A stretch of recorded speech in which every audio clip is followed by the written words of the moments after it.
In this video, we're going to look at the inverse normal function. So in the previous video, we looked at how to calculate probabilities. We're working the other way around now. We're starting with a probability and working back to an x value or whatever the thing you're measuring is.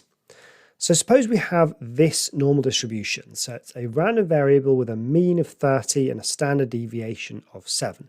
That could be whatever you want. That could be like the weight of a variety of dog in kilos, or the weight in grams of grapes. I don't know.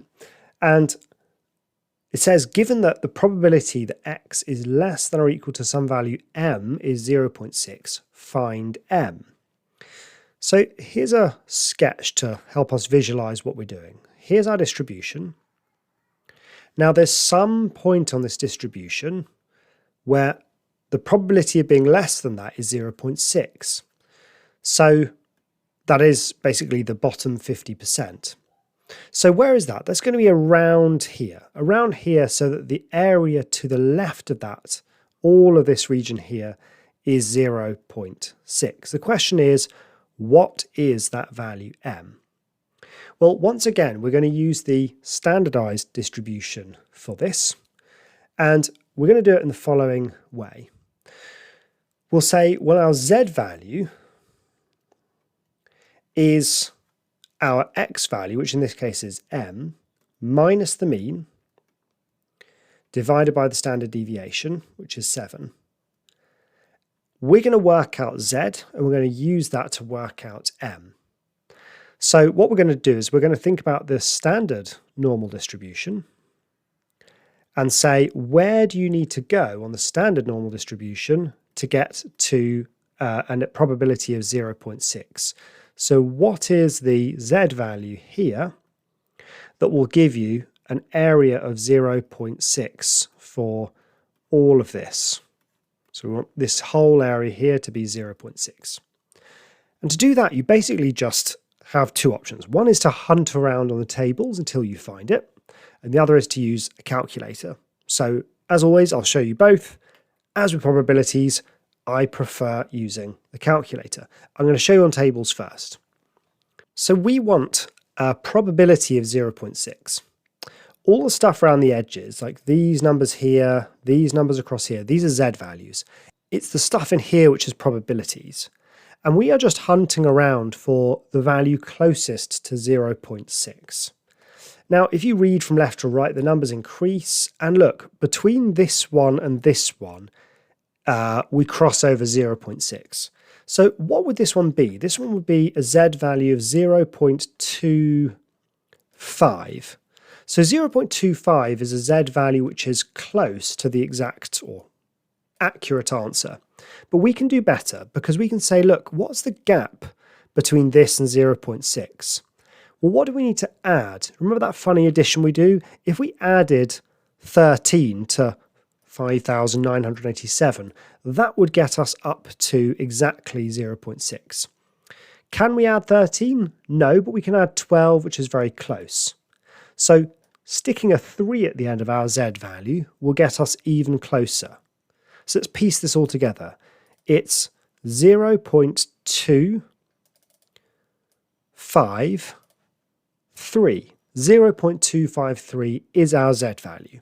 Now, would it be easier to use the calculator? Yes, it would. Let me show you how much easier.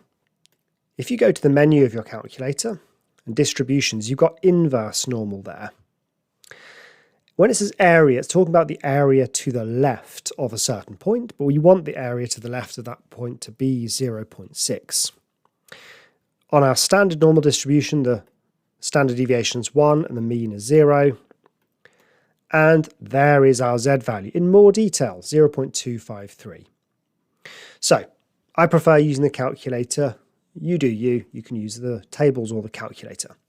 Now that we've got the z value, we can find m, because it's simply going to be our 0.253 multiplied by 7 and then add the 30. And the answer we get is 31.771. I'll just do 7. Could we check that all in one go using the calculator? Yes, we could. Here's how. back in your inverse normal, we can say area to the left, and we could just say, no, give me a standard deviation of 7 and a mean of 30, which is what the original information was. And look, it gives us that answer of 31.77. This for you is just a check. In the exam, you must standardize.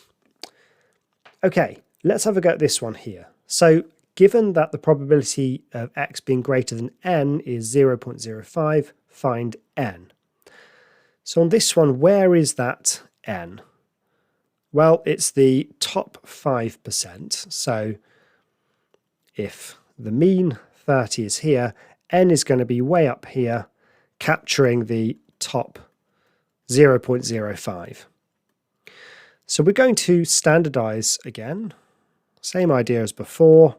We want a z value which also captures the top 5%.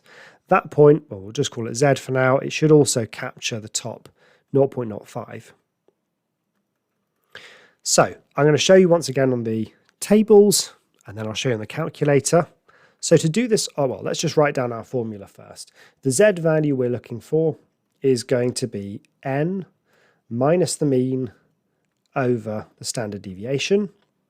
Now let's find the point which captures the top 5%. The top 5% corresponds to the bottom 95%, because if it's 5% there, it's 95% over here.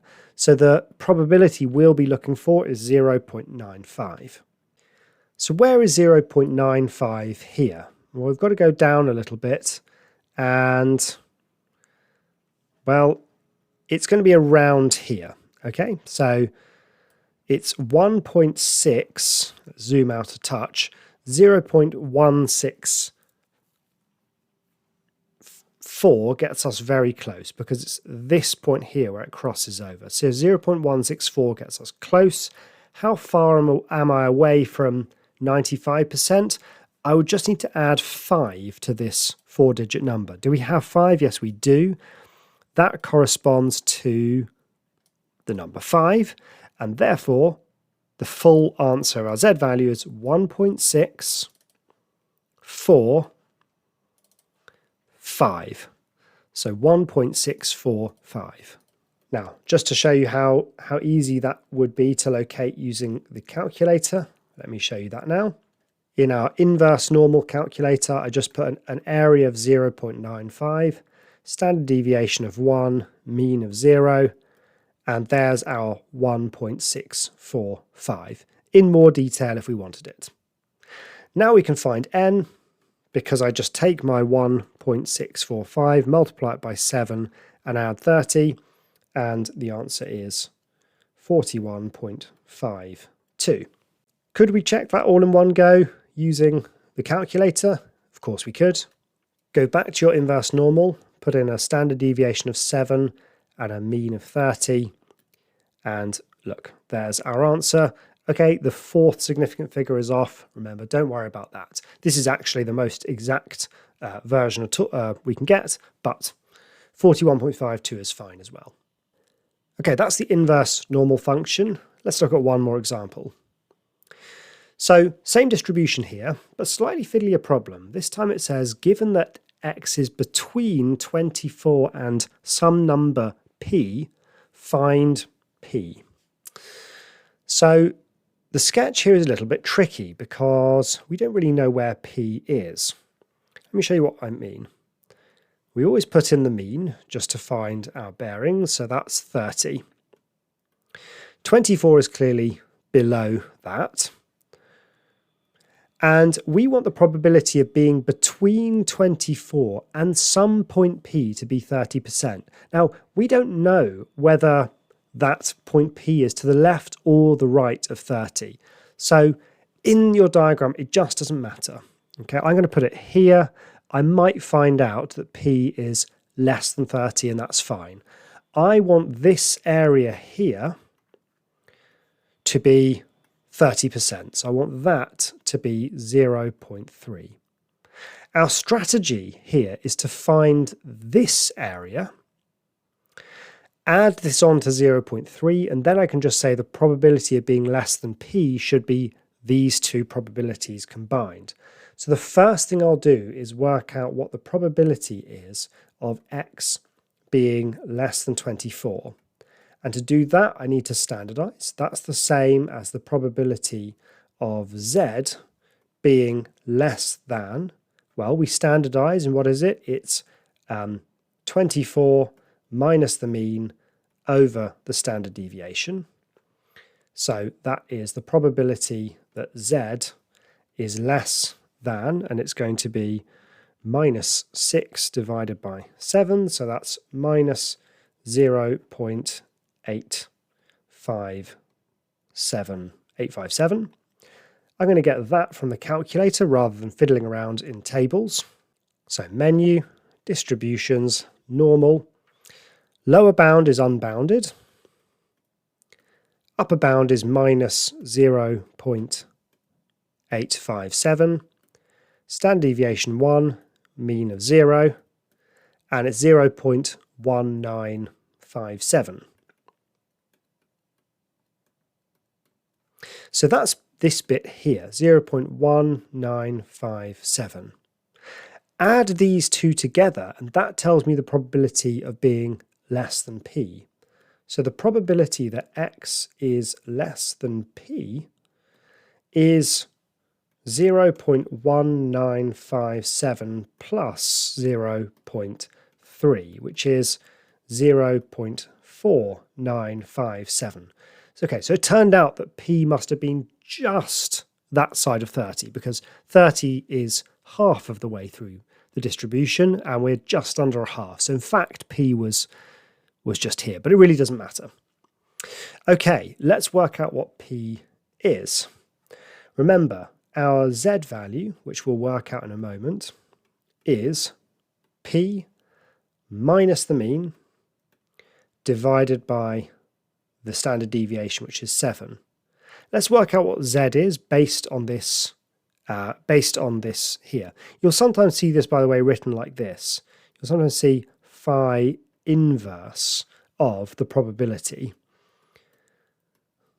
So it's effectively saying that if phi of something is that probability, what is that something? We're going to find that out now using the calculator.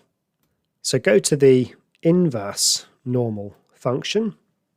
You want an area of 0.4957, standard deviation 1, mu of 0, and it's this.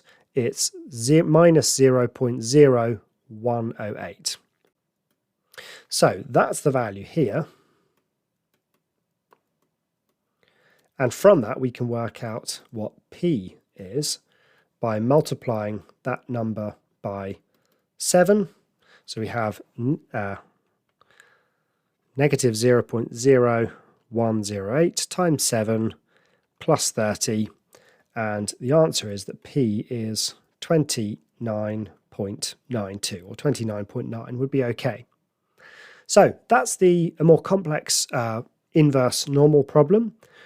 In the next video, we'll just look at a few more examples. So I'll see you there.